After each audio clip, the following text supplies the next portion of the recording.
evening, everyone. My revolutionary greetings to the Gadar Foundation, Surya and Jirakara Srinivas for inviting me, and for all of you. I'm also a very big fan of Vimalaka. I mean, she is my Gadar. So it's a great honor to be here and a great privilege to talk to you. Um, there is a, please forgive me for speaking in English, but also, Gadar was, as much as he's a product of Telangana, as much as he's, sings in Telugu, I think he belongs to all of us. I think he belongs to everybody in India, and especially if you are a writer in India, if you are a poet in India, if you are trying to do any political work that infuses art inside India, I think you cannot forget Gadar. You cannot stop to not think about him. So I wanted to share some of my thoughts about him today with you. Uh, the first, many things about Gadar are very obvious. Obviously, he was born in a, poor laboring family. He comes from a Dalit background. He became a revolutionary voice, and he founded all these artistic organizations. He worked with the revolutionary movement. But for me, I want to talk today about two or three things that are very special for why we need to think about Gadar today. The first thing is we are living in a culture where there is a complete silencing of all art. And it is not just, it's not just revolutionary art, it's not just Maoist art, it's not just Naxal, pro-Naxal art. There is a complete silencing, whether you're a stand-up comedian like Kunal Kamra, who is doing a show in Mumbai, or you're talking about, 100 crore Leica production, a movie like Empuran, that challenges and talks about what is happening in Gujarat, that talks about, the kind of the oppression of minorities or the killing of Muslims that happened. The next day, there is ED raid, there is IT notice, there is, a clampdown. And what happened again with Kunal Kamra, we saw is that, they went and destroyed the venue. They filed cases everywhere. So what we are living in is like absolute. We are living in a culture of absolute fascism, where you see that even to create art or even to think about art, we face immediate repercussions. We face all these, and it doesn't matter in terms of the scale. If you are, a big budget movie, or you are a stand-up comedian, or you're doing poetry, irrespective of what you're working on, they are coming for you. And in this moment, we have to stop and think. I mean, what does Gaddar mean? I mean, what does his songs represent? He is somebody who got shot. He is somebody, the police were hunting down. He is somebody who could openly challenge. And in some ways, when we think of, the person of Gaddar, somebody singing these revolutionary songs, and in terms of equal brutality, and I think what we get from him, especially as writers outside Telangana or artists for outside Telangana, is this figure of immense courage.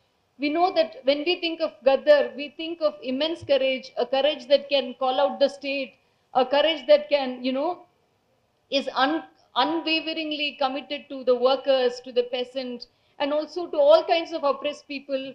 A courage that, supports all kinds of rebellion. It's not a conditional support. And I think that these are questions that this kind of courage that we find in this art, I think, is so important to keep revisiting. And the second thing that I also want to talk about Gadar is the way he took politics and he made it accessible. Because today we again may have few intellectuals who do critique the state, or who do criticize the kind of repression that goes on, who criticize corporate loot and plunder. But whatever we do, there is also this big problem that, we are all prisoners of language. Like, I don't write in Tamil, I speak in English, which restricts the audience. And then you write essays or you do something, and you're not accessible to people. I think that's a big problem. I mean, on the one hand, you speak to structures of power, but on the other hand, you are cutting your own access to the common people. And I think Gadar exemplified its opposite, because all the ideas that he had, all his politics could go to the nerve center of what people were thinking. He was performing in the middle. And I think that there is an immense lesson for us there as artists. And again, one of the other things that, I wanted to talk about Gaddar and his work was he was never absent from, it's not like he was producing work somewhere. He was always in the forefront of, rallies and protests and grassroots organizing. And very strangely, many people know, I have never talked about this before.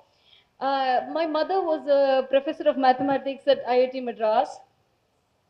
And in 1996, in 91, the Mandal Commission became law because, they had to start giving reservations for faculty, for OBCs. And in 96, my mother went to the High Court of Madras and said that you have to give Mandal Commission in IIT also, because IITs were not implementing reservation for the Dalit people. They were not giving reservation for the Bahujan people. And it was not an easy time, because it's still 96. This is typical Brahminism, and my mother is a woman in science. And one of the calls that my mother got, and I know this because I'm the person who used to answer all the calls. I was like 11 or 12 years old or 13 years old. I used to answer every call my mother got. And one of the calls that my mother got was from Gaddar. He said, I read about your struggle. I am following your struggle, and you have my full support. And for me, I mean, I have never met him individually in my life, but I know that this is what a revolutionary does, and this is what an artist does, and this is what a truly political person does, because you reach out to other people who are struggling, you reach out to other people who are fighting their battles, and you tell them you're not alone, you tell them I am with you, you tell them that you have our support. And I think that this is also why I'm here today, just to say my thanks in person.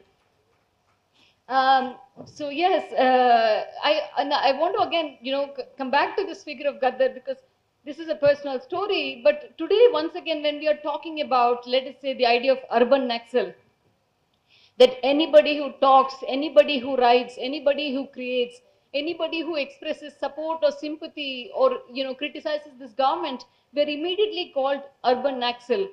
I mean, if Gaddar was here today, he would be, the top urban Naxal in the country.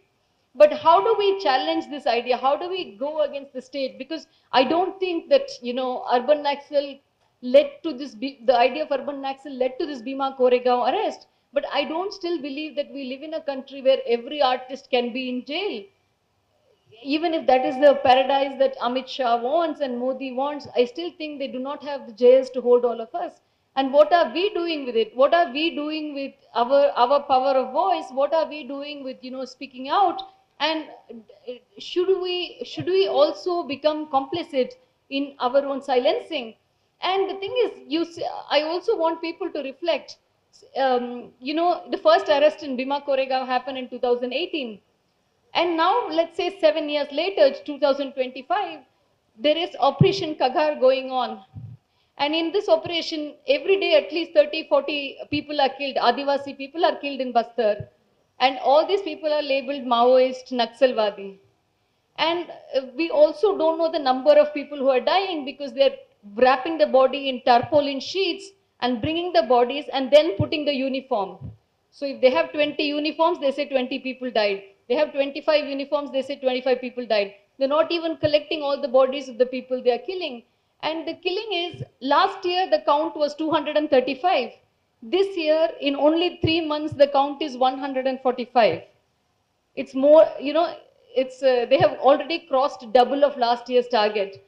And our home minister is going around the country saying that he is going to finish Naxalism by 31st March 26. So when we are seeing this kind of war against Adivasi people, when we are seeing this indiscriminate killing of Adivasi people, when Adivasi activists who live in Dantewada, who live in Bastar are saying that the women are facing extreme rapes by the paramilitary, when the Adivasi women of Bastar are saying that, please kill us with your bullets because we cannot face the rapes of the paramilitary.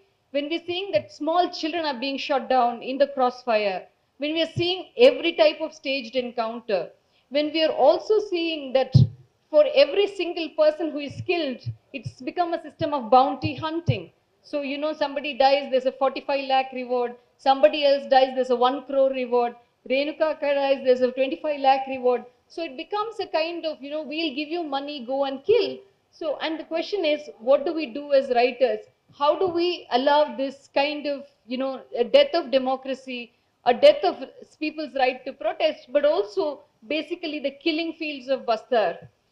How do we allow this to happen? And I think this is where, you know, we really have to think about, you know, Gaddar himself as a force of change, as thinking how much of his life he gave to, you know, singing about revolution and talking about revolution and talking about the state and thinking, are we doing enough? um, and do we, you know, do we become silent because we are being repressed, or do we continue to create art? Do we continue to talk to people? And I also think that, you know, I just want to finish by saying two more things. One of the thing is, we have to understand that, you know, as much as I'm talking with a sense of urgency, as much as I'm saying that we have to do things now, I also think that all revolutionary work, all activist work, all change is a very long arc. Because I think at least since my 20s, I'm trying to read all the literature of the far left, all the literature of the Naxalwadi. And I see a very dramatic change, because 20, 25 years ago, I don't think that, you know, they would call what is happening Brahmanical Hindutva fascism. Today, you look at the criticism of the state that comes from the Maoists, they would call it Brahmanical Hindutva fascism. And I think this is maybe not one individual called Gaddar, but it is because there are enough people who come from Dalit and Bahujan backgrounds. There are enough people who question the movement and who therefore influence the movement's understanding of how do you grapple with the caste question? How do you grapple with the larger structural oppression that's going on? How do you see these connections between capitalism, the Indian state, and the caste system? And therefore, even if we do not immediately bring about change, that, you know, in 20 years, 30 years, these movements, these revolutionary organizations are in some ways, you know, have to adapt and have to understand. And this change comes from within, and it also comes because there are progressive forces who raise these voices. And I constantly believe that, you know, the fact that Gaddar was so pro-reservation and he was so pro-Mandal, it means that we know we cannot stop talking about it. We cannot only reduce all that is happening in India to a certain type of class struggle.